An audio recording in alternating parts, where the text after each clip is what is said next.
Class 7 थी आपके, मैंने आपके हिंदी व्याकरण में चैप्टर 2 करा दिया था। क्वेश्चन आंसर वगैरह कंप्लीट है, आप कंप्लीट करके भेज देना मुझे। अभी हम इसमें चैप्टर 4 लेंगे। थर्ड के पूरे क्वेश्चन आंसर वगैरह सब करा चुकी हूँ मैं। जिसने नहीं किया लिंक में जा करके लिंक देख लेना, उसमें से कंप्लीट कर लेना। अब ये चैप्टर 4 कंप्लीट ये रीडिंग करेंगे हम। हंसी खुशी ये कोई लेख है इसमें चैप्टर, इसको ध्यान से सुनना बेटा। ध्यान से सुन लिया तो आप सब क्वेश्चन के आंसर आराम से खुद ब खुद दे पाओगे। आपको ये रीडिंग करना है बेटा चैप्टर। हंसी आनंद एवं खुशी की अभिव्यक्ति है, यानी हंसी से क्या होता है, हम अपनी हैप्पीनेस को एक्सप्रेस करते हैं, सबके सामने व्यक्त करते हैं। जीवन की सबसे प्यारी और उत्तम से उत्तम वस्तु है एक बार हंस लेना। शरीर को अच्छा रखने की अच्छी से अच्छी दवा है ये। क्या होता है, एक बार खिलखिला उठना, मतलब हंस देना। पुराने लोग कह गए हैं कि हंसो और पेट फुलाओ, हंसी कितने ही कला कौशलों से भली है, जितना अधिक आनंद से हंसोगे उतनी ही आयु बढ़ेगी। एक यूनानी विद्वान कहता है कि सदा अपने कर्मों को झींकने वाला हेरिक्लेस बहुत कम जिया। झींकने का है चिढ़ना, जो हमेशा अपने कामों से चिढ़ता है। हेरिक्लेस बहुत कम जिया, पर प्रसन्न मन डेमोक्रेट्स 109 तक जिया। यानी हेरिक्लेस और डेमोक्रेट्स ये कोई व्यक्तियों के नाम है। तो ये जो अपने आप चिढ़ता था, जो अपने कामों पर हर टाइम पर गुस्सा होता था, चिढ़ता था, वो बहुत कम जिया। लेकिन है ना, इन्होंने एक रिसर्च के तौर पर निकला होगा। और डेमोक्रेट्स 109 साल तक जिया, वो खुशी खुशी जीता था। हंसी खुशी का नाम जीवन है, जो रोते हैं उनका जीवन व्यर्थ है। कभी कहता है जिंदगी जिंदा दिली का नाम है, मुर्दा दिली क्या खाक जिया करते हैं। मनुष्य के शरीर के वर्णन पर एक विलायती यानी विदेशी विद्वान ने एक पुस्तक लिखी है। उसमें वह कहता है कि उत्तम सुअवसर की हंसी उदास से उदास व्यक्ति के चित्त को प्रफुल्लित कर देती है। यानी एक अच्छे समय पर जो कोई हंसी की बात आती है तब भी हंसो एकदम से, तो वो उदास व्यक्ति को भी एकदम खुश कर देती है। आनंद एक ऐसा प्रबल इंजन है कि उससे शोक और दुख की दीवारों को ढहा सकते हैं। आनंद यानी खुशी एक ऐसा इंजन समझ सकते हैं कि जो सारे दुख की दीवारों को गिरा सकता है। प्राण रक्षा के लिए सदा सब देशों में उत्तम से उत्तम उपाय चित्त को प्रसन्न रखना, यानी मन को खुश रखना है। सुयोग्य वैद्य अपने रोगी के कानों में आनंद रूपी मंत्र सुनाता है। एक अंग्रेज डॉक्टर कहता है कि किसी नगर में दवाई लदे हुए 20 गधे जाने से एक हंसोड़ आदमी को ले जाना अधिक लाभकारी। यानी कि एक हंसी वाले मजाकी वाले आदमी को अपने साथ सफ़र में ले जाओ, जबकि अपने दवाएं कहीं काम नहीं आएगी। डॉक्टर हसफ्लैंड ने एक पुस्तक में आयु बढ़ाने का उपाय लिखा है। वह लिखता है कि हंसी पाचन के लिए बहुत ही उत्तम चीज़, यानी हंसने से खाना भी हजम हो जाता है। इससे अच्छी औषधि और कोई नहीं है। एक रोगी ही नहीं बल्कि सबके लिए हंसी बहुत काम की चीज़ है। हंसी शरीर के स्वास्थ्य का शुभ संवाद देने वाली है। वह एक साथ ही शरीर और मन को प्रसन्न करती है, पाचन शक्ति बढ़ाती है, रक्त को चलाती है और अधिक पसीना लाती है। हंसने से इतना काम होता है। हंसी एक शक्तिशाली दवा है। एक डॉक्टर कहता है हंसी जीवन की मीठी मदिरा है, शराब है। हाँ, डॉक्टर ह्यूट कहता है कि आनंद से बढ़कर बहुमूल्य वस्तु मनुष्य के पास नहीं है, सबसे कीमती चीज़ है। कार्लाइल एक राजकुमार था, संसार त्यागी हो गया था। वह कहता है कि जो दिल से हंसता है वह कभी बुरा नहीं होता। दिल से हंसो, तुम्हें अच्छा लगेगा। अपने मित्र को हंसाओ, वह अधिक प्रसन्न होगा। शत्रु को हंसाओ, तुमसे कम घृणा, तुमसे कम नफरत करेगा अगर शत्रु को भी हंसाओगे तो।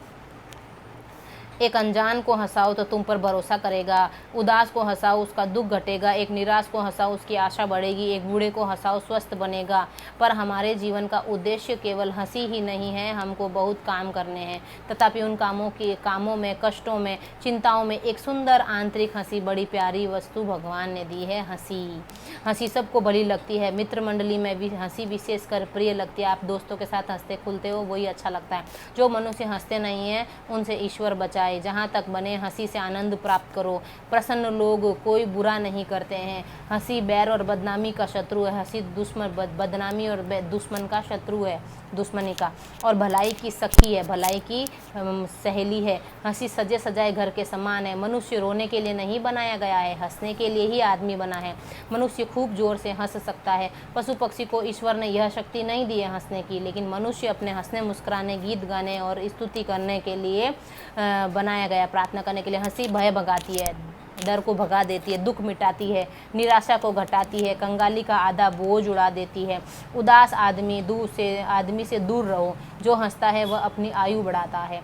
मनुष्य को और दवा की दरकार की नहीं, उसे मित्र में बैठाओ और खूब हंसाओ। यानी कि किसी की दवाई की आवश्यकता नहीं है, बस हंस लो, आप हंसी खुशी रहो।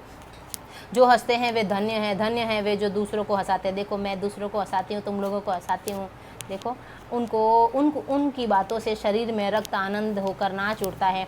हंसी मन में नित्य नई उमंगें पैदा करती है। हंसी चिंता को उड़ा देती है और कष्टों को झेलने में सहायता करती है। जो हंसता है वह बिना डिप्लोमा के ही डॉक्टर है। हंसते डॉक्टर का चेहरा बीमार के घर में एक कड़वी दवा की बोतल से अच्छा है। जब आप हंसते हैं तो आपके इर्द गिर्द एक खुशनुमा वातावरण बन जाता है, ऐसा वातावरण जो आपके साथ दूसरों को भी आनंद प्रदान करता है। इस आनंद का सीधा संबंध आत्मा से है। हंसी न केवल शारीरिक सुख देती है, अभी तो आत्मा को भी प्रफुल्लित, खुशी करती है, एकदम से अंदर से खिला देती है। यदि आपका कोई दिन बिना हंसे गुजर जाए तो समझिए वह नीरस दिन चला गया है, बेकार दिन चला गया है। लोगों की मूर्खताओं पर हंसना रोने से भला है। एडिशन कहता है कि बुद्धिमानी में आकर संसार को हंसी जैसी उत्तम वस्तु को खो नहीं देना चाहिए। हंसी से बढ़कर संसार में क्या है। मेलबोर्न ने डॉक्टर LW कोल ने डॉक्टरी पर एक पुस्तक लिखी है। उसकी भूमिका यह सब बातें यूरोप के बड़े बड़े बुद्धिमानों के लेखों से छांटी गई है। इस विषय में एक कहानी लिखता है कि एक डॉक्टर अपने मित्रों के साथ में पहाड़ में फिरता है। एक चट्टान पर उसे एक कौवे का घोंसला दिखाई दिया। डॉक्टर ने कहा, आओ सब दौड़ो, देखें पहले उस घोंसले के पास कौन पहुंचता है। सब दौड़े। एक आदमी इतना तेज दौड़ा कि हाँफ बैठा। सब जमा हुए तो इतना हंस के पेट फूल गया। जब इन मित्रों को हंसना होता तो उस घोंसले की कहानी को फिर दोहराते। कई साल पीछे उनमें से एक मित्र बीमार हो गया, मरने को था। डॉक्टर को खबर हुई, वह उसके पास गया। लोगों ने कहा, लो तुम्हारा मित्र आया, आंखें खोलो। पर वह कुछ नहीं बोला। तब डॉक्टर ने जोर जोर से कौवे के घोंसले की कहानी सुनाई। कहानी सुनकर बीमार हंसा, यहाँ तक कि वह अच्छा हो गया और अभी भी स्वस्थ व्यक्ति है। उसी हंसी को मनुष्य जीवन के साथ लगाए रखने के लिए हमारे पूर्वजों ने होली का त्यौहार जारी किया था। होली की कृपा से अब भी हम कुछ हंस लेते हैं। संसार में दुख और उदासी अधिक है। उस दुख और उदासी को दबाकर एक बार मनुष्य को हंसाना और प्रसन्न करना ही होली का उद्देश्य है। इसी से जानो कि होली हमारे जीवन की कैसी प्यारी चीज़ है। कुल मिला के इसमें हंसी की बात की गई है। होली एक ऐसा त्यौहार है जिसमें हम एक दूसरे को रंग लगाते हैं, खेलते हैं, उठा के पटक देते हैं पानी के टैंक में, ऐसे करते हैं ना, तो वो हंसी खुशी मजाक है।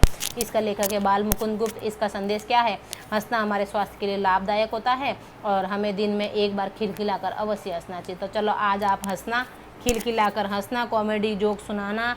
तो आज आपका ये होमवर्क है, आप हंसो और इस चैप्टर को रीड करो और कोई भी जोक अपने फैमिली मेम्बर्स को सुनाओ जिससे आप दूसरों को हंसा सको। ये चैप्टर रीड करना ही करना है बेटा। और ये क्वेश्चन आंसर बुक एक्सरसाइज में नेक्स्ट वीडियो में बताऊंगी। ओके बेटा।